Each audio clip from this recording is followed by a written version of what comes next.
Here's to you, pageant girl. You're a game changer. You're the underdog. You are the trendsetter. You're the one who speaks up for what you believe in. You build others up when so many others have beat them down. You don't back down in the face of adversity. And you have no respect for the haters.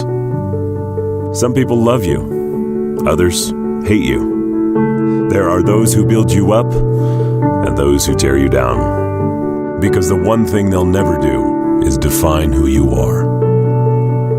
Because as a group, you are united as one. You hold each other up with strength. And while some may just see you as beauty queens, we see you as leaders. When the lights go out and the crown comes off, you'll always be proud to say, I am a pageant girl. Hey everybody, it's Miss South Carolina USA 2017, Megan Gordon, and you're listening to Life After the Crown with Tim Tialdo.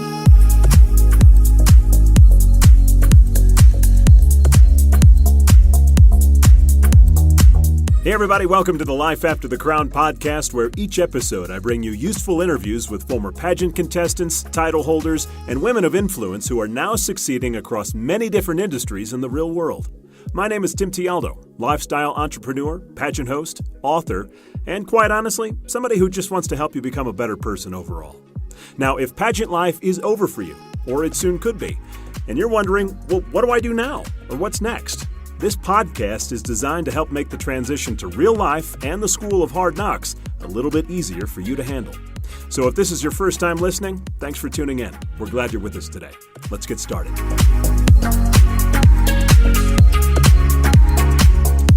Today's guest is a 24-year-old graduate of Armstrong State University. She began her pageant career at the age of 14 and has held several titles, including Miss Collegiate America 2014, Miss South Carolina USA 2017, and last year placed in the top 5 at Miss USA. Through pageantry, modeling doors have been opened to her, allowing her to be featured in magazines and work with some amazing companies. But not too long ago, she realized her purpose was to serve others and be a voice for those in need. This, coupled with her love for children, drove her to graduate school with a bachelor's of nursing degree specializing in pediatrics, and soon became an advocate for children with cancer and blood disorders. I've had the distinct honor of working with her in preparation for Miss USA, and she's become a good friend and a great sounding board, by the way, for me in the pageant community. Megan Gordon, so glad to finally have you on the podcast. Welcome. Thank you so much. What an honor. Oh, well, you're welcome. You're welcome. Well, hey, we've been through a lot, and let's just go ahead and go back to last year because you had high hopes going into Miss USA. You go out there, you compete on national TV, you do awesome, you get into the top 5, and I think a lot of people wonder, what is it like in that situation to answer a tough question? I think yours was on some sort of suicide prevention in that case, in front of millions of people. Yeah, it's one of those things, like you can't solve the world in 30 seconds.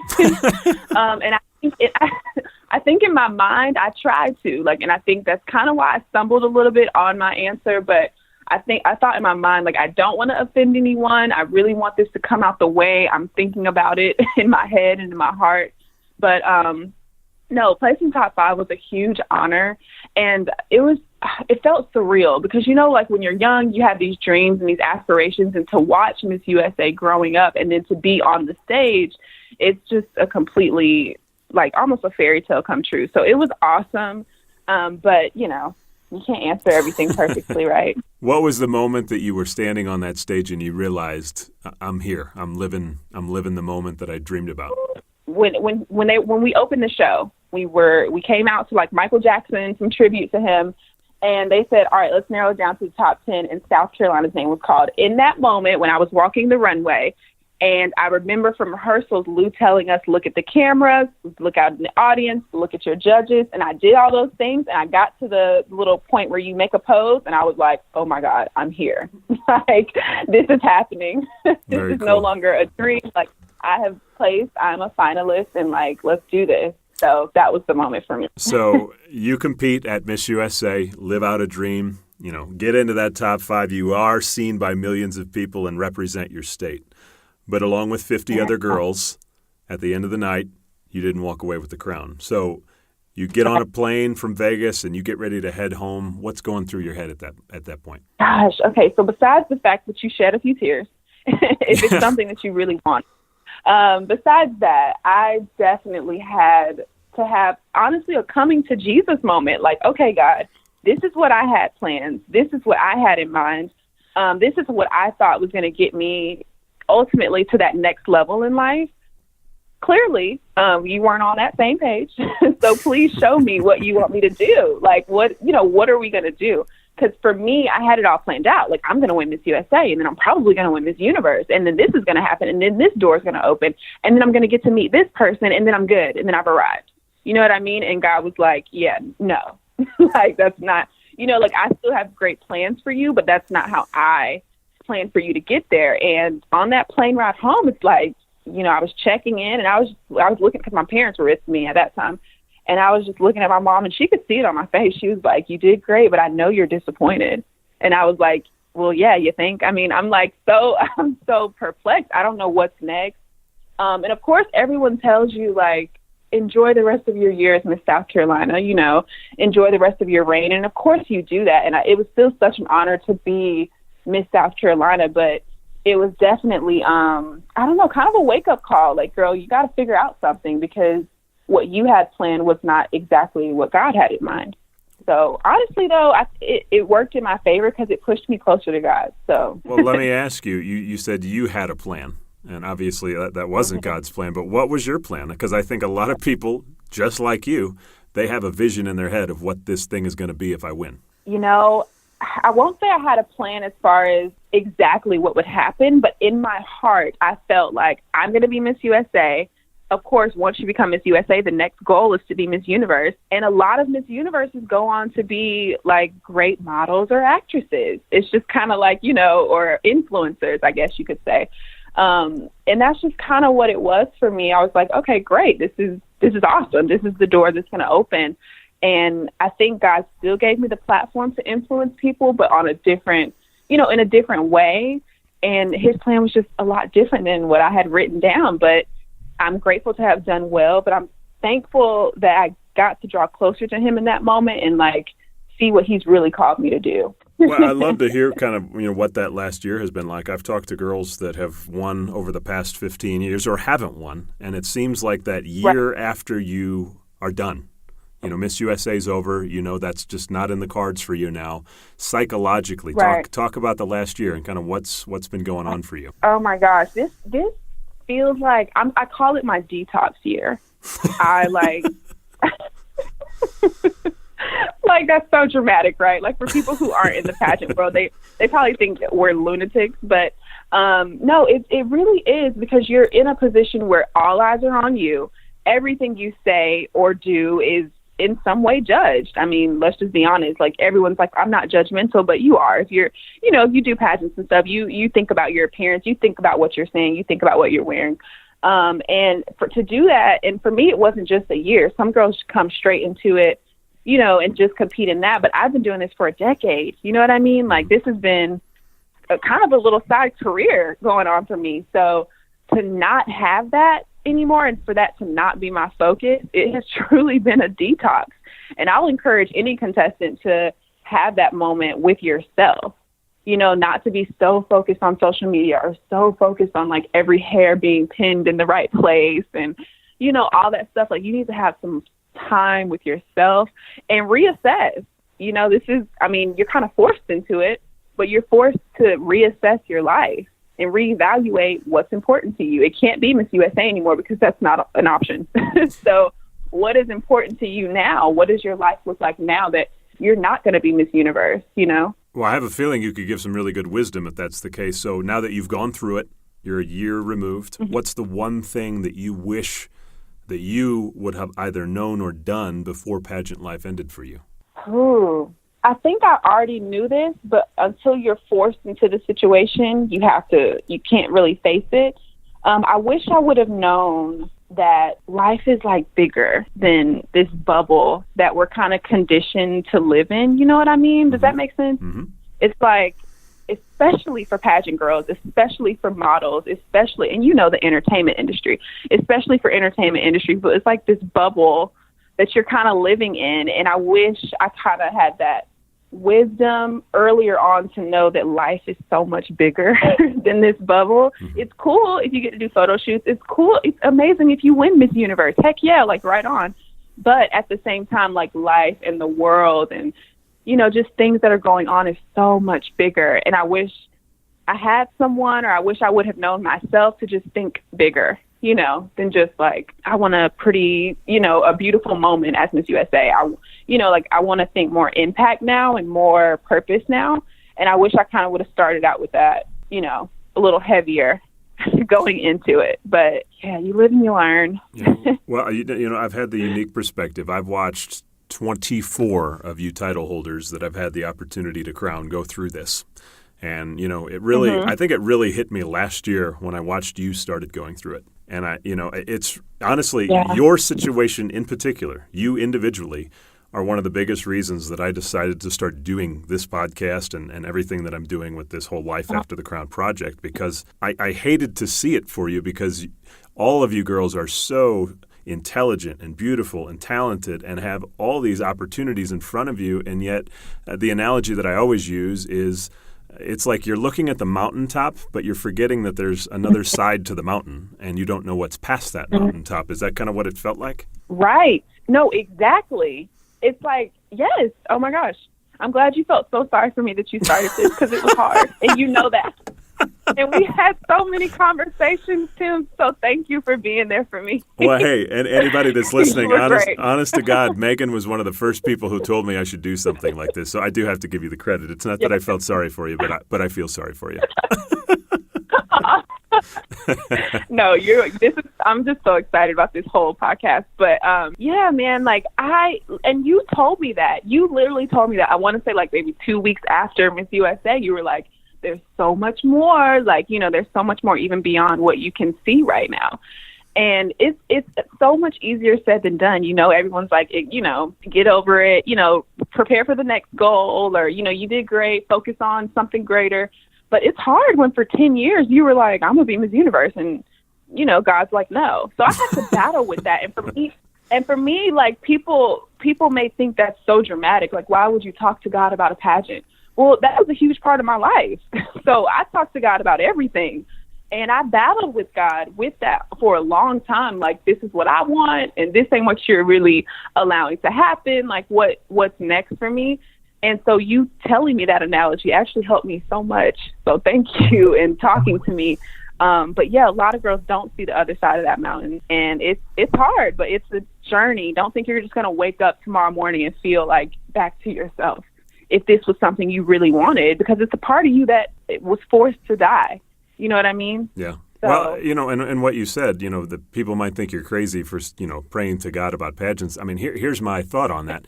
You know, He puts us all where we are for reasons, you know, beyond our comprehension. But I'm always a big believer that you have to bloom where you're planted. And if you were planted in the pageant industry, then so be it. Then that's where your calling is, and that's where you, and you obviously know, being a state title holder, you have a lot of influence when you're in that position. So it's not like you're nobody. Right. You're doing big things. No, exactly. And I think people try and discount that because it is, quote unquote, a beauty pageant, you know, like, but at the end of the day, some of the messages I was getting from teenage girls, some of the people I was influencing to, like, even stay in school and, you know, do things on an educational level. I think it was something to bring to God's attention. Like, hey, God, can we talk about this? Because it was so much bigger than just a crown and a sash, for sure. Well, let's talk about that influence. There had to be, and I think you and I have talked about this before, was there one particular situation that you remember distinctly as a title holder in which you really made a difference in the life of either maybe a young girl or just somebody else who looked up to you? Do you remember that one that sticks out to you that you're like, this is why I'm doing this? Oh, my gosh. So many, you know, not to pat myself on the back, but so many moments that people said that I influenced or inspired them in some way. But I will say, oh, God. Okay, so for my year, Miss USA asked for us to kind of open up and share our story and kind of dig deep on what we kind of wanted to bring to the attention of people. And I, of course, talked about my nursing degree and how my mother was such an influence in me staying in school and, just trying to better myself and learn more. But I also discussed how I watched my mother deal with, the divorce of my father and, whatever. So I discussed that, and I was actually invited to like a summit situation, like a teen camp situation. And a girl there was like, oh my God, like you don't understand how inspired I am that you shared your story. Like my parents are literally in the thick of a divorce right now. And I'm like, I can't get over it. And so we had like a heart to heart, like we talked it out. And, here I am, this person in this position. She's thinking my life is perfect. She's thinking everything that I touch turns to gold. So to share with them on an eye-to-eye level and really show them, like, you can come from something that's not ideal and still make your life amazing. She was really inspired, and she was just amazing and just so sweet. And she came up to me and just told me how much that meant to her, to see someone that not only was going through what she was going through, but that looked like her and was still doing big things. It meant a lot. So shout out to her. I won't call her name, but it was really, really impactful for me. Well, that's super cool. And I think that brings up a great point for those of you who are listening. We live in this age and culture of social media where everybody presents their perfect life on Instagram or Facebook or whatever. And my encouragement to you is share the stuff that didn't go well in your life, because that is most likely what everybody else is going through.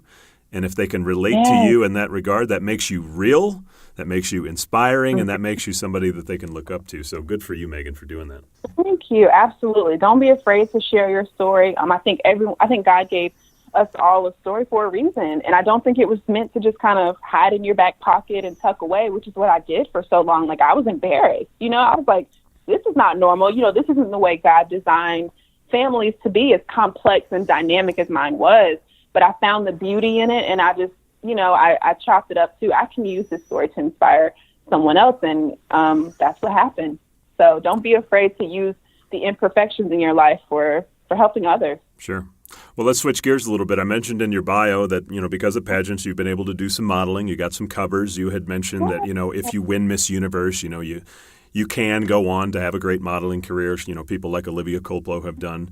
But let's chat a little bit about modeling, because I think there seems to be this disconnect professionally out there about modeling after pageants. And what I mean by that is I think many women believe that modeling will be their quote unquote career. And then many go on to find out the hard way that modeling, it's not a viable full-time career that can pay you consistently unless you're one of those top few. So, what has your experience been like, and did you have any disillusions about what modeling was going to be for you after pageants? I'm just going to start this conversation off by praise my mother for making me stay in school.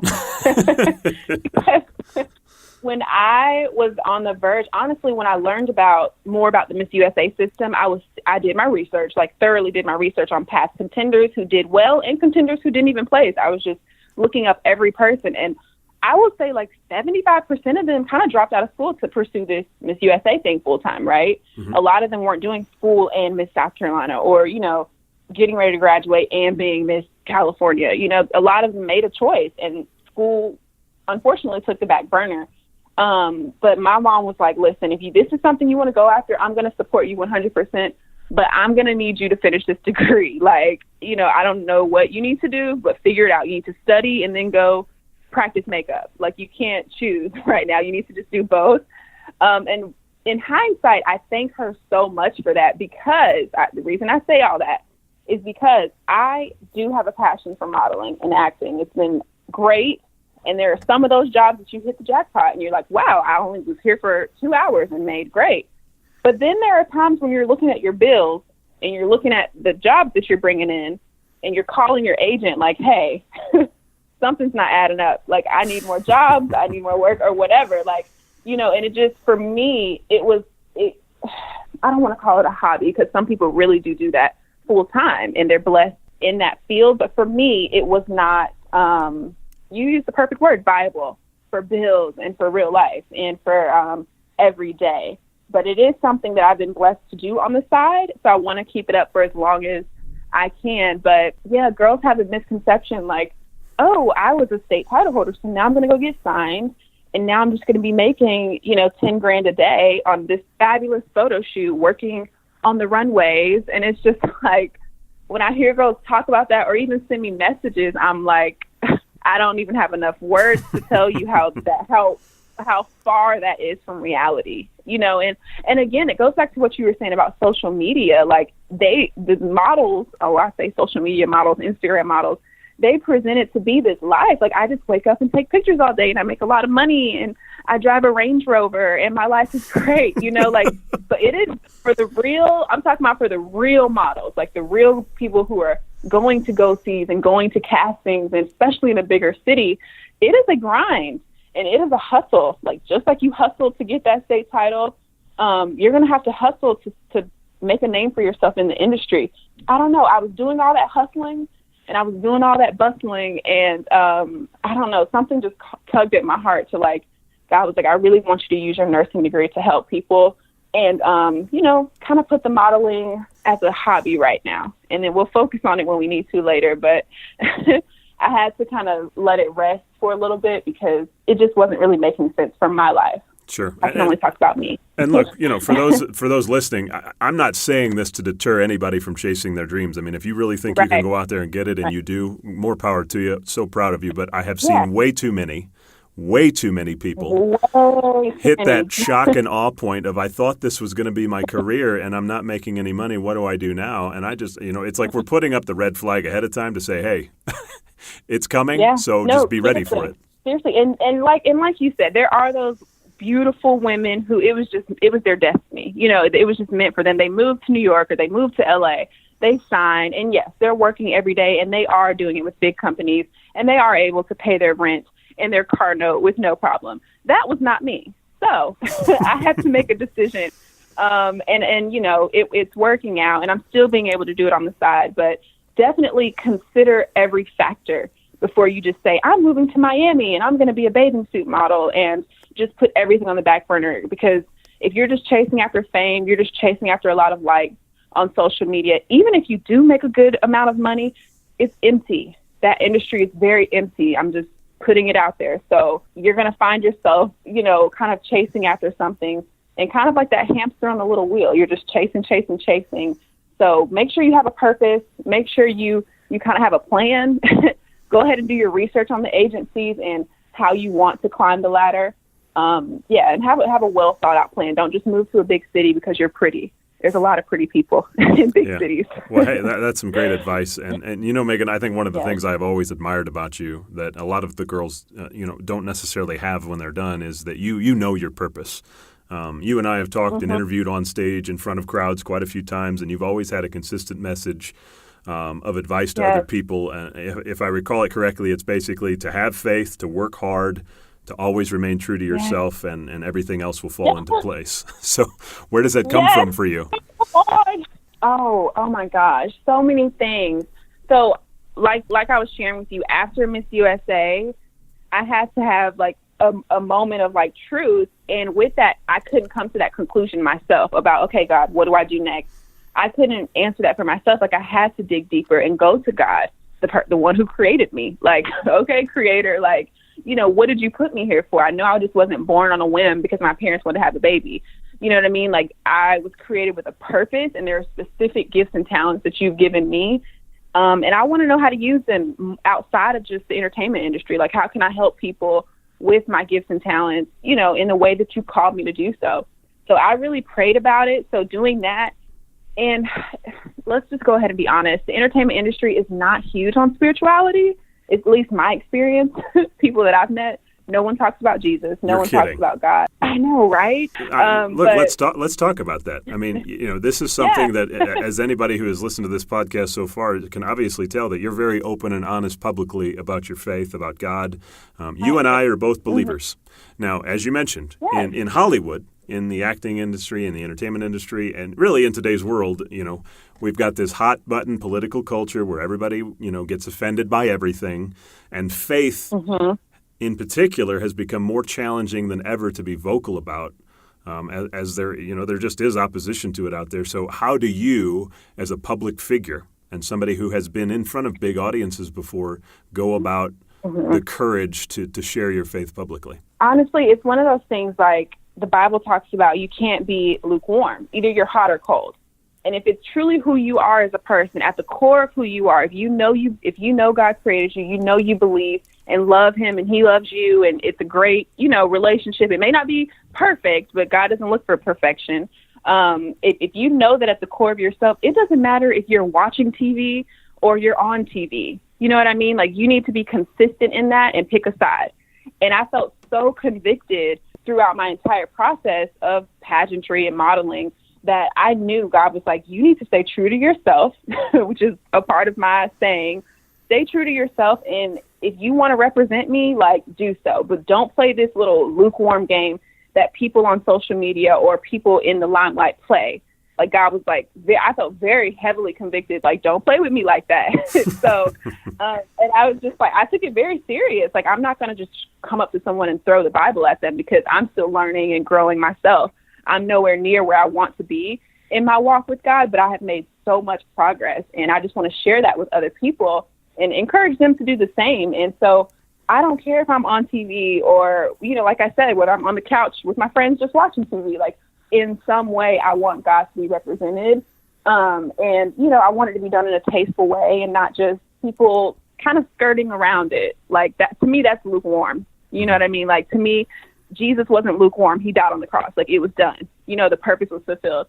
And that was such a huge sacrifice. And I just take our relationship very serious. So if I don't talk about him, okay, cool. But we're not going to discuss it and skirt around it and be lukewarm about it. It's like I picked a side and that's just it. Well, you're one of the very few people that I can think of in the last, I'll just check, probably the last 3 years at the national competition, Miss USA, who, on national television has been very open and vocal about your faith, about, praying to God, about talking to God. When you did that, yeah. I remember, I think Julianne Hough was interviewing you, and then Ashley Graham pulled you off stage and was interviewing you live on television, and you pulled it out. Did you feel like they felt uncomfortable when you were doing that? In the moment, I did not. But when I looked back at the footage, I was like, did I make her feel uncomfortable? Because that's never the goal. Like, I'm not trying to be that, religious girl from South Carolina, just, over talking God. I'm not trying to be that girl, but he lives in me. You know what I mean? Like, it's like, I get excited talking about him and sharing his goodness with others. And so, like I said, even when I was on TV, it was like, it wasn't even a second thought. That's just really who I am. I wasn't putting on a show. So when she asked me, like, hey, Miss South Carolina, Ashley Graham is so nice, by the way. Shout out to her. Oh, yeah, she is. She was like, you just made the top 5, like, or, your name has just been announced as a finalist. You're in the top 10. This was before I made the top 5. And she said, okay, so where are you headed from here? Now, most girls would have answered, hopefully I win Miss USA. Well, hopefully I'm headed to the top 5. Or, whatever, the competition. But for me, it was just like, whether I win or lose, like, I know God has a huge calling on my life. And, like, I'm just going to go wherever God wants me to go. And I said, wherever God wants me to go. And, I felt the audience applaud. And I was like, cool. And so, the cameras turned off and she was like, you can go on back and change. And when I looked back at the footage, I saw her face kind of, like, drop a little bit. And I was like, no, Ashley. Go to commercial. I was like, no, Ashley, did I do something to offend you? But no, I wasn't trying to be overly religious. It just kind of came up and out because that is what's inside of me. And I truly wanted to do what God wanted me to do in that moment. And whether he had me winning or, not, I knew that his purpose was going to be fulfilled that night. So when she asked, where are you headed from here? I was like, perfect. I'm going wherever God wants me to go. We all should be striving for that. You know what I mean? But some people received it. And I did get some messages like, did you think that was inappropriate? And again, it's like I picked a side, and I'm convicted to stick with it, and I don't think it was inappropriate. So, well, I for one admire your courage for it, and hats off to you for being that girl, because I think it's important in today's world that whether you agree with me and you're listening or not, I 100% am for what Megan Gordon has done. So good for you. I think after we had talked about that after the pageant, and you were like, commercial break. Her face was just like commercial break. I did laugh because I looked at her and she literally was like, okay, back to you guys backstage. I mean, she was like gone, like done. As soon as you said God, it was over. I was like, I just started laughing. I'm like, wow, this is something. She literally was like, all right, back to you here. I was like, okay, cool. Well, hey, let's talk about nursing because I know that's what you're doing professionally now. You know, you're a year removed and you have gone into profession now. What's interesting about nursing, this is a really popular career field that pageant contestants go into. I did a 4-state survey across, North Carolina, South Carolina, Alabama, Louisiana. Nursing was actually the 4th most popular career to pursue, which actually surprised me. So, you talk about your purpose being to serve others. So how did nursing become your field of choice? I want, like you said, I wanted to serve others, and I wanted to do so in a way that was truly helping the world become a better place. And what better way to do that than to actually help heal people, heal people and comfort families in their time of need. And I started out in pediatrics where I was working with a lot of kids who had anemia problems and blood disorders. And now I'm in a cardiac floor where I'm working with people who just came out of heart surgery. Some people make it, some people don't. And I am the first face they see, families, to comfort them or to, be excited that they made it. And we're going to go to progression, of healing. So for me, that is so impactful. And nursing kind of came to me when my grandmother was diagnosed with lung cancer. So when she was going through that whole process, we all as family members, we came together to help her, and to help her. We knew that it wasn't going to end with her living, but we wanted her last few days to be very comforting. And when I would go and help her and talk to her and do what the doctor told her to do while she was at home, I was like, I think I want to do this. And I even told my grandmother, I was like, I think I want to do this full time. And she was like, you should, you're really good at it. You should. And so that's kind of what encouraged me to go forward. Of course, it was challenging. Of course, like I already shared with you guys, I wanted to give up, especially after winning Miss South Carolina USA. You're just thinking oh my gosh, okay, I don't have to do school anymore. I'm Miss South Carolina. But no, I felt kind of called back to the spiritual thing. I felt called to complete my nursing degree and to actually be that nurse that wasn't just there for a paycheck, that wasn't just there because it looks good on a resume. Oh, I have a bachelor's degree in nursing. No, I felt called to actually be there for that patient and their family, because no one wants to be in the hospital. It's not a desirable destination. So when people are there, yes, we all have smiles on our faces and we're all trying to make the best of the day, but no one wants to be there. And so I think it's really important to have people in the healthcare industry that actually are called and have a heart for these patients and their families. So I'm excited to be on the new floor with the cardiac and to be helping people every day. What really connected you with, saying, there's hundreds of specializations that you can obviously go into in the medical field. Why did you choose pediatrics? Well, I love pediatrics starting out because I love kids. I adore kids. I think they're just the perfect little humans. But I really was interested in how their bodies, this is kind of me geeking out, being a nerd about medications, but I was interested about how their bodies responded to certain medications and different treatments versus adults. So I really studied it and I went into it. And then an opportunity came up to be in cardiac to help with people who have heart problems and shortness of breath and need surgery. And I was interested in that too. So I did my research on that. And that's where I'm at now. So I'm no longer helping in pediatrics right now, but I do want to return one day because those kids were, man, it was awesome. So now that you're going into the cardiac division, talk about what's a day in the life look like for you when you go to work? Because I think there's a lot of girls who are going into nursing thinking, well, what do I actually do on a daily basis? What's it going to look like when I'm, getting paid and doing a full-time career? You know what? I thought about making a little YouTube video about this because so many people ask me that. But no, okay, so you're going to walk in. We'll skip all of the charting and stuff for the computers, but you're going to assess your patient. So you come in and introduce yourself, kind of like a pageant.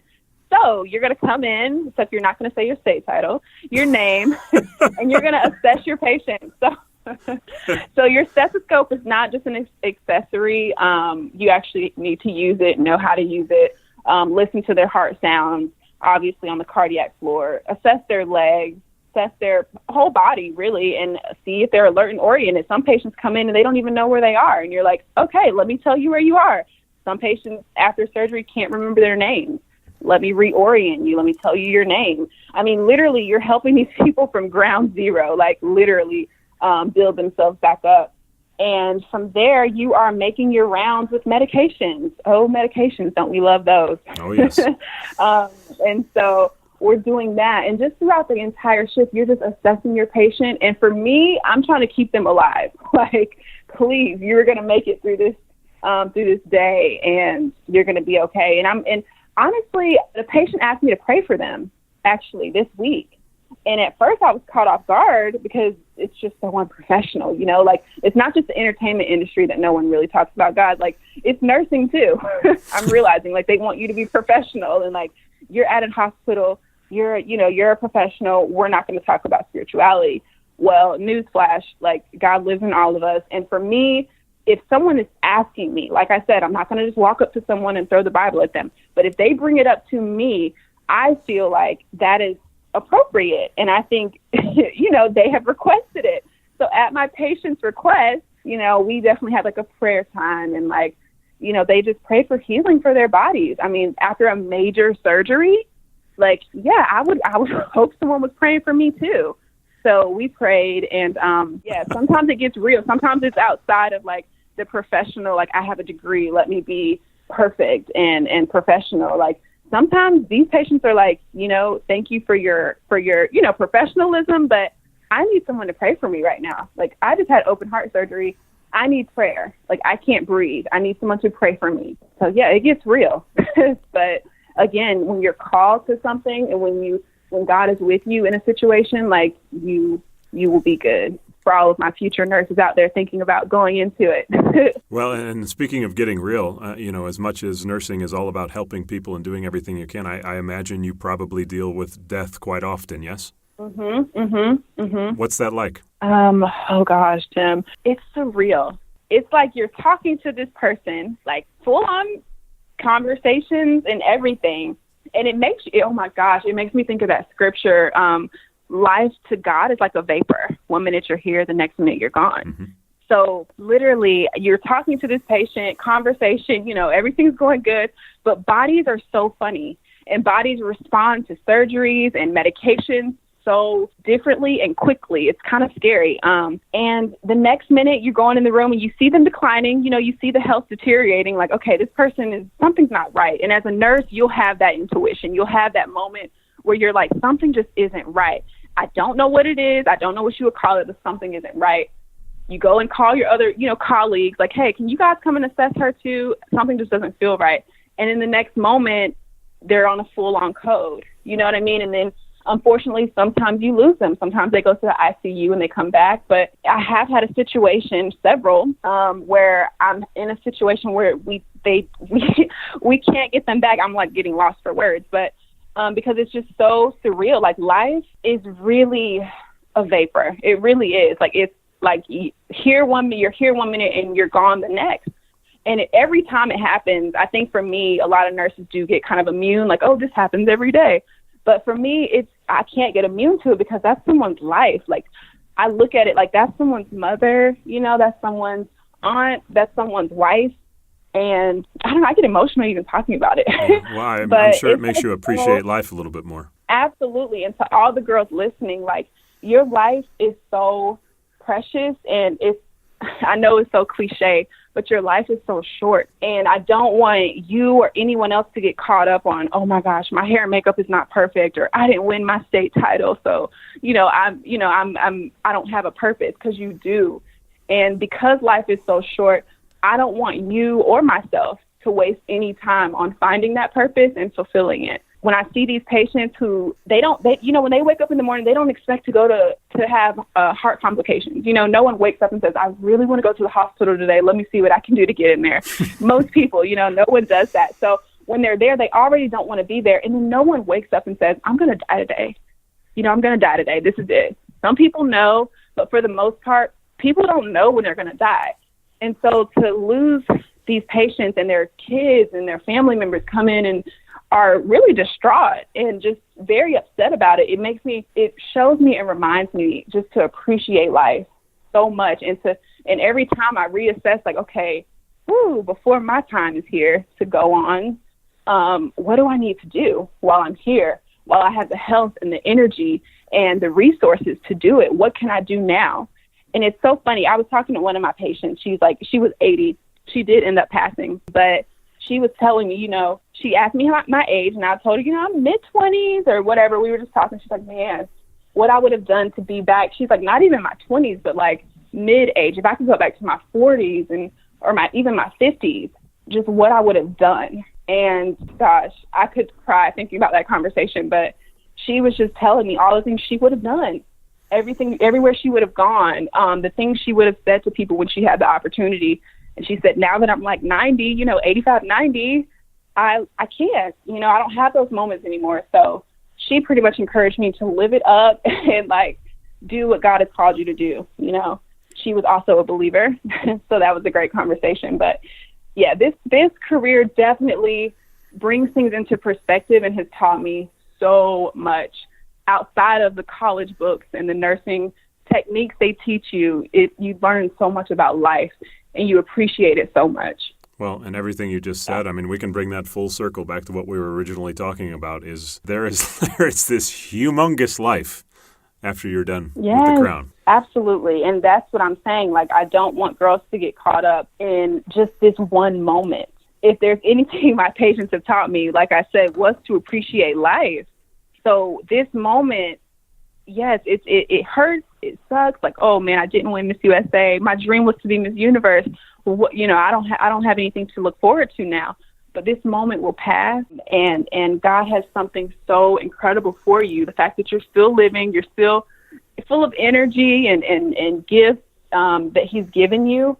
It's time for you to do some soul searching, like I had to do with Tim. It's time for you to kind of get into why you're here. Well, look, you know this, but you have been a huge part of helping me to build this thing and helping me to understand the psyche of girls like you, who have gone through the experience and been part of it. So, number one, thank you to you for helping me. But I think, what you have shared today, I guarantee you've opened a lot of eyes in many regards, what it's like to compete at Miss USA, what it's like to share your faith, what it's like to try and be a model when you're done, what it's like to go into nursing. I mean, what a wealth of just really cool thoughts and advice to share with people. So thanks for doing that.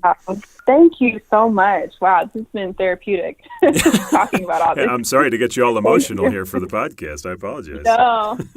No, it's fine. It's fine. It's just life. Life is a lot deeper than the surface that the industry tries to tell you that it is. So dig deep and get to that purpose and that calling. And, if you want to do a pageant, if you want to be a model, if you want to be an actress, go after it, have fun, but just know that, there's a purpose, and just find what that's supposed to be connected to, and go after it. Well, hey, no doubt you're going to be a part of this Life After the Crown thing much more in the future. And, as many people know behind the scenes, I'm working on a lot that's going to be coming out here over the next year or two. So I'm excited to have you as part of that. So thanks for the time today, and really appreciate you doing this. Of course. Thank you so much. Thank you. That is today's episode. Thanks for tuning in, everybody. And do me a favor, subscribe to the podcast. You can do so on Spotify, SoundCloud, iTunes, Stitcher, the podcast app, Google Play, or you can just go to lifeafterthecrown.com.